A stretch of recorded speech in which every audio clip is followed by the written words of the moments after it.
Sapoti Rahby Digital leo kwa kununua t-shirt nzuri na bora kabisa kwa bei ya shilingi 50,000 tu. Mapato yote yatatumika kukuza na kuimarisha huduma zetu ili tuendelee kukuletea kazi bora zaidi. Weka oda yako sasa. Kumbuka kuwa malipo haya ni kwa ajili ya sapoti na sio biashara ya kawaida. Na kwa atakaojiunga na programu hii watatambuliwa rasmi kama wanafamilia wa Rahby Digital. Tushirikiane kuijenga Rahby Digital. Kwa pamoja tunaweza.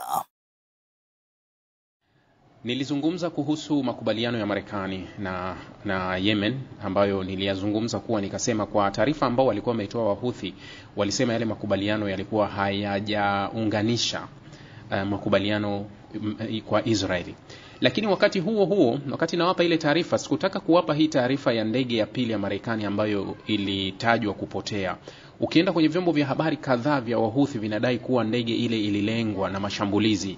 Baada tu ya yale mashambulizi ya jana ya Israel na Marekani, Wahuthi walirusha makombora kuelekea Bahari Nyekundu na kuelekea Bahari Nyekundu na inatajwa ndege ya Marekani FA-18 inakuwa hii ni ndege ya pili kwa wiki mbili kupotea. Lakini taarifa iliyotolewa na Marekani wanasema kuwa ndege hii ili wakati inatua kwenye ile wanaita nini ile USS Harry Truman, ile meli kubwa ambayo huwa inabeba ndege ile, wanasema wakati inatua ilikosa yani mwelekeo, kwa hiyo ikajikuta imedondoka.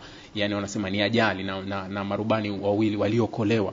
Lakini wakati huo wanatupa hii taarifa hiyo, taarifa inaonyesha kuwa muda huo kulikuwa kuna shambulizi la makombora kutoka kwa Wahuthi ya Yemen wakilenga hiyo USS Harry ambayo ni meli kubwa katika meli kubwa za Kimarekani ambazo zinabeba ndege. Walikuwa wameilenga kwa muda huo. Sasa tunashindwa kuunganisha dot kuwa je, ndege hii ya Kimarekani F-18 imeingia kwenye itilafu baada ya mashambulizi ya Wahuthi, kwa sababu muda huo ambao wao wanapata ajali ni muda ambao kulikuwa kuna shambulizi kutoka kwa Yemen likiwalenga wao kwenye Bahari Nyekundu. Sasa Marekani wanasema ni ajali. Sio rahisi wao kukiri kuwa ndege yao imedunguliwa na Wahuthi, kwa sababu ni aibu pia kufanya vile. Ni kama vile Wahuthi wamevyokuwa wakizidungua zile drone MQ-9 Reaper.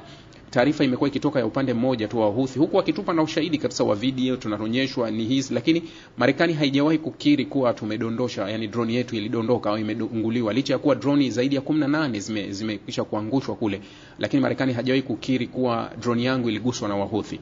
Mara zote Marekani hazungumzi kuhusu drone zake, lakini Wahuthi huwa wanatuonyesha video kuwa hii hapa drone tumeidondosha, na wanaonyesha ushahidi. Thamani ya dola milioni 32 drone ya MQ-9 Reaper. Sasa ndege ya pili ndani ya wiki mbili, thamani ya ndege moja ni dola milioni 60. Kwa hiyo unataka kuniambia kuwa milioni 120 ndani ya wiki mbili. Kwa hiyo hata maseneta au wabunge wa Marekani wanapohoji kuhusu Marekani kuwa kwa nini tumejikita kwenye vita ya Yemen? Kwa nini? Kwa nini tunachokipata? Kwa nini? Kwa hiyo unaweza ukawa unajiuliza kuwa mbona gharama kubwa sana tunayotumia kwa hili? Kwa hiyo unaweza ukajiongeza mwenyewe kuwa kama imedunguliwa hatujui. Kwa sababu Wahuthi, baadhi ya vyombo vya habari na Uhuthi hakuna chombo cha habari cha Uhuthi ambacho official kimetoa statement kwa tumeidungua ile ndege. Lakini unajua vyombo vya chini kwa chini ambavyo zile taarifa zile za kuundaunda, sasa ni zile taarifa ambazo unaziungia story zinaweza zikaenda sawa, kwa sababu muda ambao wanatupasha kuwa wao walipata ajali ni muda ambao walishambuliwa. Ni kama kile ninachokizungumza kuhusu India na Pakistan. Mfano, vyombo vya habari vya jana vya India vilikuwa vinatoa taarifa wakati wa yale mashambulizi juzi, wakati wa yale mashambulizi jana usiku. Unaona vyombo vya habari vikaanza kuripoti. Vyombo vya habari vya Pakistani vingi vikaanza kuripoti kuhusu taarifa za kudondoshwa ndege. Walivyoanza kuripoti taarifa za kudondosha ndege, baadhi ya vyombo vya habari vya India vikaanza kutoa taarifa, vinasema kuwa kuna ajali ya ndege. Sio, unaelewa? Yani kuwa hawa wanasema wamedondosha, wanasema kuna ajali ya ndege. Yani ni vitu viwili ambavyo unaweza ukaviunga kwenye time. Yani unaweza ukaunga kwenye timeline vile vikaendana kuwa hii ni timeline. Kwa nini ajali isitokee wakati wote?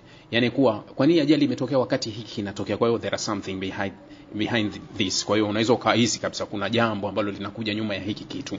So ndio imekuwa hivyo kuwa nini kilitokea. Sasa wakati Marekani inatupasha ajali ya ndege yake kwenye Bahari Nyekundu, muda huo Wahuthi wanatupasha kuwa wao wamefanya mashambulizi kwenye Bahari Nyekundu wakilenga hiyo USS Harry Truman. meli kiongozi ambayo inadaiwa kuwa ndege imedondoka au ndege imepotea au ndege imepata ajali, ndege ya pili ndani ya wiki mbili. Na hata mara ya kwanza wakati ndege nyingine ilipata ajali ilikuwa ni katika tukio lenye kufanana na hili. Sasa tunashindwa kuunga sasa kuwa ni kuwa hizi ndege zimekuwa zinapata tu ajali zenyewe au kuna lolote linatokea, kwa sababu hakuna uthibitisho wa moja kwa moja wa pande zote mbili ambao unatupasha kuhusu hili.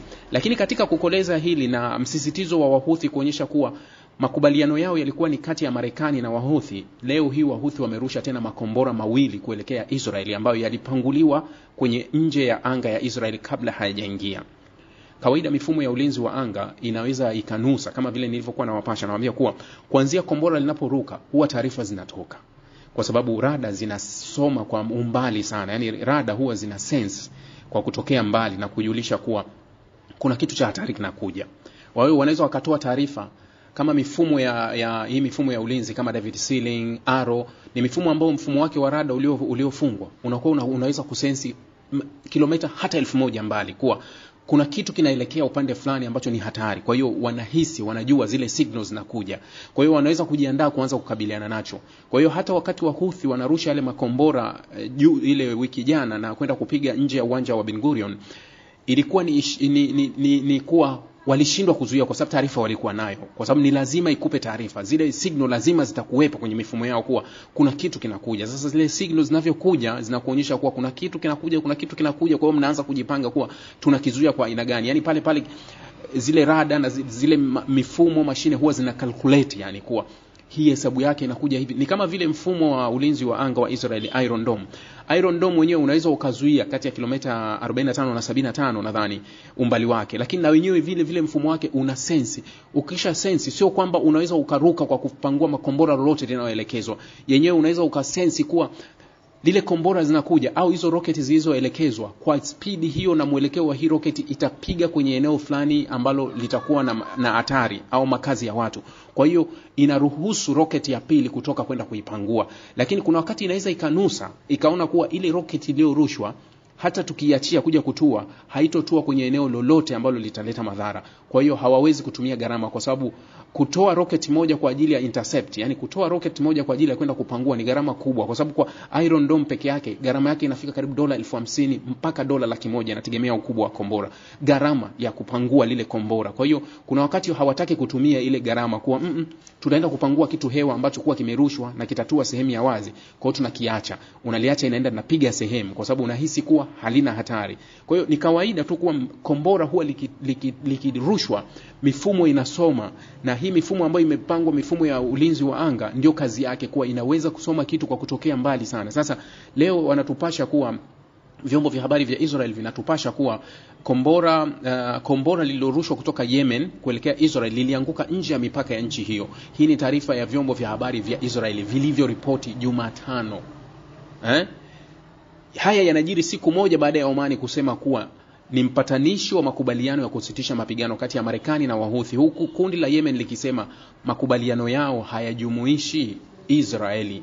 Kwa hiyo unaweza kukubaliana na kile ambacho nilikizungumza mchana kuwa usitishaji wao wa vita hauhusiani na usitishaji wa vita na Israeli. Usitishaji wao wa vita ni kati yao na Marekani. Kwa hiyo tunabaki na maswali mengi ambayo nimeyazungumza mchana kwa kina kabisa kuwa ni kuwa Marekani ameamua kumwachia Israeli apambane na vitu vyake mwenyewe, au Marekani na Israeli sasa wanacheza njia mbili tofauti, au nini kinachotokea, au kuna geresha ipi ambayo hapa. Kwangu mimi katika vyote napenda kufafanua vyote in and out, lakini mwisho huwa nawapa indhari, tahadhari, angalizo kuwa hii michezo mingi inachezwa kwa kutumia akili ya upande wa pili. Yani ile akili ya upande wa pili ndio akili ambayo wanaitumia zaidi kuona kuwa uwezo wa viongozi wa upande wa pili kuchambua mambo ukoje. Wakati wanapokuaminisha kuwa wao ni maadui, wewe unaegemea upande mmoja kwa kuamini kuwa huyu kweli hivi sasa haelewani na huyu, lakini vitendo havionyeshi kama hawa watu kweli ni maadui, isipokuwa maneno yanaonyesha kuwa hawa watu ni maadui, kwa sababu nje ya maneno kuzungumzwa mengi, marumbano ya kwenye vyombo vya habari, lakini wanatembea kwenye njia moja, yani kwenye mshikamano mmoja. Fikiria kuwa, nadhani utakuwa umetazama video au picha mashambulizi yaliyotokea leo Gaza, kwenye ardhi ya Gaza yaliyofanywa na Israeli. Zaidi ya watu 95, karibu watu 100 wameuawa ndani ya saa 24. Shambulizi baya kabisa linalenga kwenye makazi, sokoni, kwenye soko la watu ambalo yani waliolengwa ni civilian tu. Yani hamna kingine unachokisema kuwa makazi yaliyolengwa ni makazi ya watu tu. Hakuna sehemu ambayo imelengwa kuwa labda kusema hapa kuna wapiganaji, kwa sababu ukiangalia miili yao ni watoto wadogo, wanawake, wazee, wanaume ambao ndio wamejeruhiwa na wao ni wameuawa. Kwa hiyo moja kwa moja ni shambulizi lililokusudiwa kulenga. Lakini katika shambulizi kama hili, wakati wale ndugu wawili wanakuonyesha kuwa hawatembei njia moja, huoni yule mwingine kutake action kwenye hili, lakini ni kama haoni.